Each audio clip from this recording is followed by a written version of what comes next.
So I've dated quite a few white guys in my young years. I'm kind of scared to go back. Think like, what if like my soulmate is really a white man? And I think it might be like, so I dated 3 white guys. Never lasted. I've been scared since. You want to know why? I got the wigger, I got the attic, the 8-inch guest house victim. Why couldn't I ever get the regular old white boys when I was younger to like me? I couldn't get the regular old Jonathan and, you know, Josh. No, no. I had to find a pick of the litter. Now that I'm older and I like different stuff, and I like men to get that got their stuff together, maybe I might have success in the white dating world. The first white boy I dated, I had my eyes on him forever. This the wigger.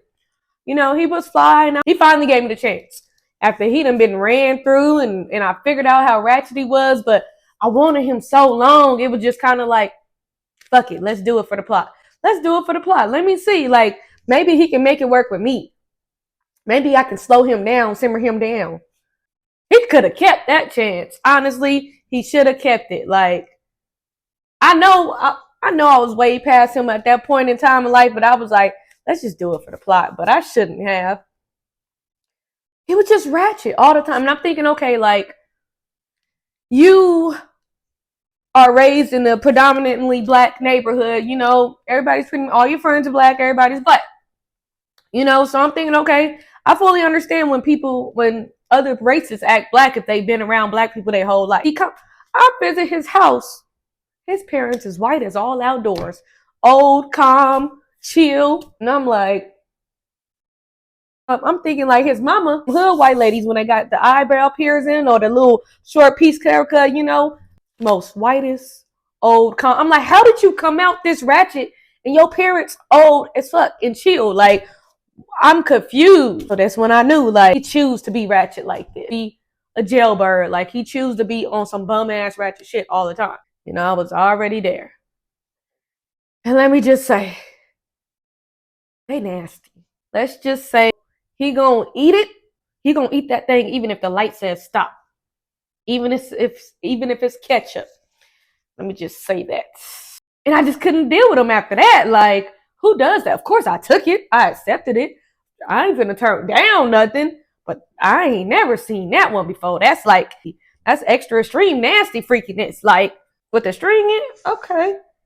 We doing that. Yeah, I can't kiss you after that. I can't trust you after that. Like, so he's still going in and out of jail, y'all.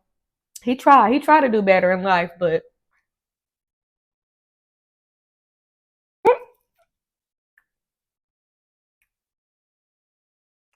so the second one, I've been trying to date him for a long time too. But when I liked him, like, he was fly, like sneakerhead, jewelry, like, just fly.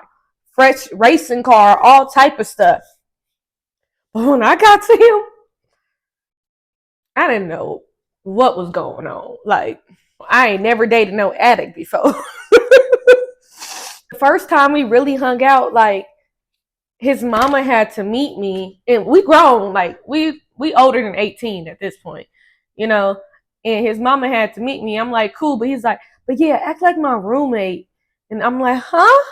Yeah, act like you my roommate. For one, I had to pick him up, and I'm like, what happened to you in this racing car? Like, you had a whole racing club and all that when I wanted you. Now I gotta pick you up, and then you have telling me your mama gotta come and meet me, and I gotta act like your roommate, huh? So she come out white as day, super white, very nice neighborhood, like, very normal, very casual.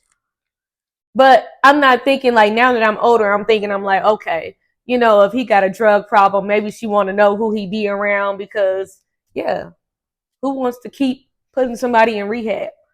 And obviously they could keep putting him on rehab because he done been to rehab a few times. But I didn't know that until I was already intermingled with him. I didn't know none of this yet.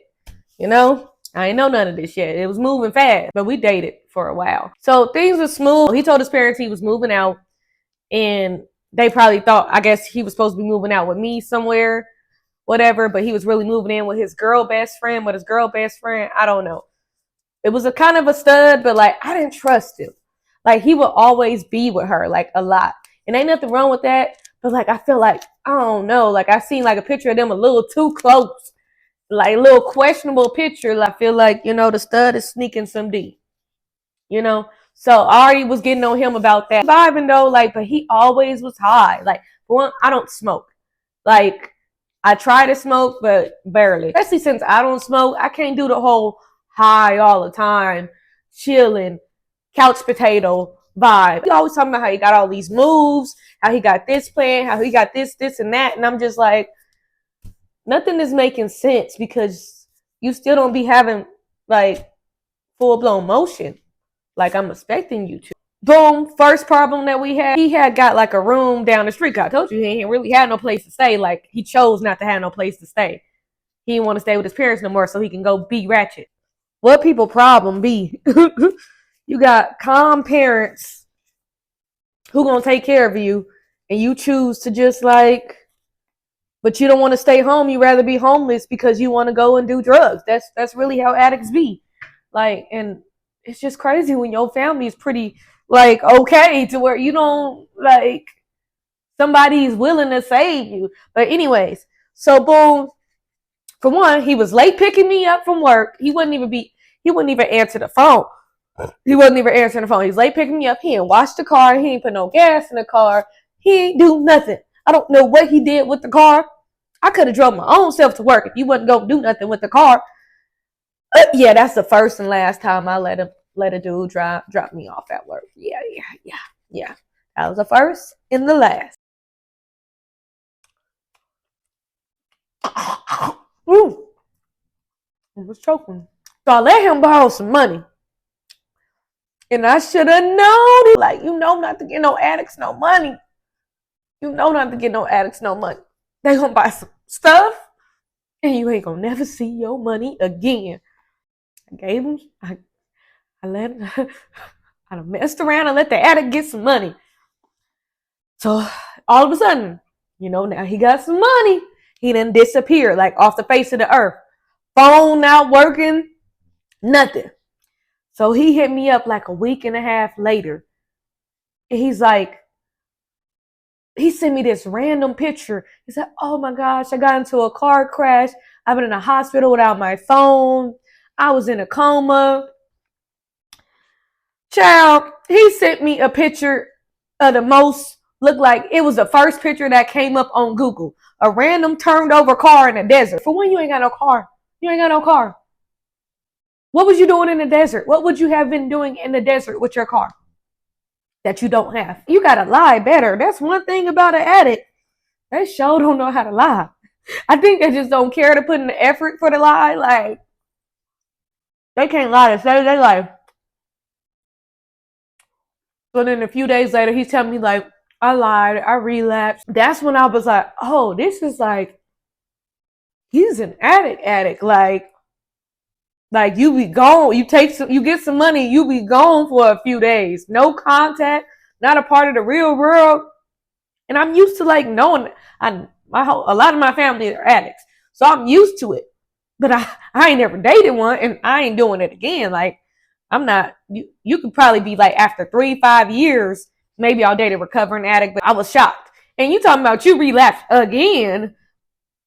That's when I figured out, okay, he done been to rehab a few times. And that's so crazy. Like, and I feel it's so ungrateful. Like, I understand drugs is addiction. When you got parents that's really going to put you, that love you so much, that's really going to let you stay with them, that's going to put you in rehab multiple times. If it was my mama, look, she might put me in rehab 1 or 2 times. And then after that, I'm a free bird. She might shoot me a few dollars every now and then. Might check on me when she out driving to see if I'm somewhere on the streets. Might bring me some clothes, something. But she ain't putting me in rehab again. Look, 2 is the limit. Like, look, ain't nobody finna keep playing with you. When you ready, put your own self in rehab. Until then, we don't know you. We can't help you. We can only help you with the bare minimum. That's it. Slow, eyes low, smell. I can't do it. I can't do no weed head, like a slumped weed head. I can't do it. He'd be like, why you not smoking? I don't trust you, boy. I'm not finna. I'm not. I stopped smoking with him because I'm like, I don't really trust no trees from an addict that do something a little bit harder. I am good. 8-inch guest house victim. You probably wondering what that name come from, but I'm finna tell you. Met him on a dating site or whatever. He lived down the street, tall, handsome, white guy. But the first thing, like the first week, he want to talk about how he 8 inches, and I'm like, okay, that's random. That's nice to know, you know, like. But he's like really pressing, like telling, like making sure I understand. Like, do I understand it? And I'm like, sure, okay. And then he sends me a picture, and I was like, that's not 8 inches. But whatever. We continue dating, and his family had like a nice house. It was like a little mini mansion. Like it was obviously custom built, like whatever. And it had a guest house. He lived in the guest house. But he ain't ever want to leave the house. Like, I don't think we ever left the house now that I think about it. Oh, we did for our first date. I think so. Yeah, he took me on a date to Olive Garden, whatever. But ever since then, we ain't never leave the house. Like, ever. Ever. I hate to keep me in a house, hide me in a house, motherfucker. Like, especially when you not black. Because then I'm scared of why you leaving, why am I stuck in the house with you? You know, with me being black, I'm kind of scared why you leaving me in the house, why you don't want to go outside with me. Now you got me scared. He just used to act like he was so broke and his life was so sad because his mom put, you know, his mama did a black thing to show. She put a bill in his name and messed up his credit. But I'm like, how long ago was that? Like, you gotta let that go. You gotta move on with life. Dispute it, fix the credit, do something. Like, stop whining about it. It's my mama's. She ruined my life because she put a bill in my name. You know how many black people? Look, it's wrong. It's foul. I would never do it. But it ain't the end of the world. It's really not. I don't even know if he had a job, but he just acted like he was just struggling so bad. And how life was just so hard for him while he living in a guest house. This is my first time even seeing a guest house. And you talking about how life is hard for you.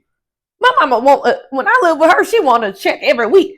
And you complaining from the guest house that you ain't got to pay nothing towards. It was irritating to me. You got me stuck in the house with you. You boring. You complaining like you just so broke and your life is ruined and everybody's against you. He had a dog. And I didn't know, like, you know, them people sleep with their dogs. Like, that was the first time I've ever seen something like that. I'm like, dogs? Y'all sleep with, like, sleeping with the dogs? Y'all sleeping with the dogs. The ones that walk outside barefooted. The ones who poop and don't wipe. The ones that'll lick and eat everything. The ones that don't shower every day. You sleeping with the dog. So that threw me off. And the dog was shedding so bad. Hair was always everywhere. And I'm just like, no, and they don't even understand, like, don't nobody want to get it on while the dog is looking at you. The dog got to go in another room or something. You know, the dog got to go. So that threw me off. But then he would constantly ask me questions about, did I enjoy the sex? Was it good? I got tired of hearing about how he's 8 inches, supposedly. So I just finally told him, I'm like, it's nice size, but it's not 8 inches. He's like, somebody measured it for me. I had it measured before. I said, what they measured from the balls up? That's not just all the shaft. You got a very, very, very nice size. You're Italian. So, of course, you got a very nice size. Definitely. But you're not 8 inches, okay? Like, I don't know who lied to you, but you got to stop using that as a bragging point because, no, you're not 8 inches. So then we broke up. Yep, we broke up. He ain't like that. And every time I end up leaving the white guy, all of a sudden, I'm a whole bunch of hoes. Whole bunch of ratchet ass, trifling assholes. And I don't like that. I don't like that. All of a sudden, you went from loving me, kissing me, licking me everywhere. Now, all of a sudden, I'm a thought when we break up. Oh, crazy. So, yeah. I do know a white guy now, though, that I'm kind of seeing. And, Yeah, he cool. He cool. Still sleep with them dogs, 2 big dogs, but he cool. And he's obsessed with penis size too. But he cool. Hoteps is gonna be on here. Do you have enough money to do polygamy? We are the most disrespected people. Settle or you're single. I went on a road trip with 2 strangers that were men. And he wanted me to put some damn beads on his braid. I'm like, what in the 2005? Oh, they broke. You don't got enough money for a hot and spicy? Nope, that talk will make you want to smack your mama. Is there any more room for me in those jeans? These big old thigh-ass GMO chicken wings. Very mid. Weird way to propose, but okay. And it's not fully cut because I eat stupid. Like that. Like that. Wet just like I like it. A pimp fell in love with me. Yeah, was my ex-boyfriend, uncle. Stuffed and filled shall be when I'm married. I could never find my key. You give me an orgasm first, but these tacos give me an orgasm second. That's what I'm talking about.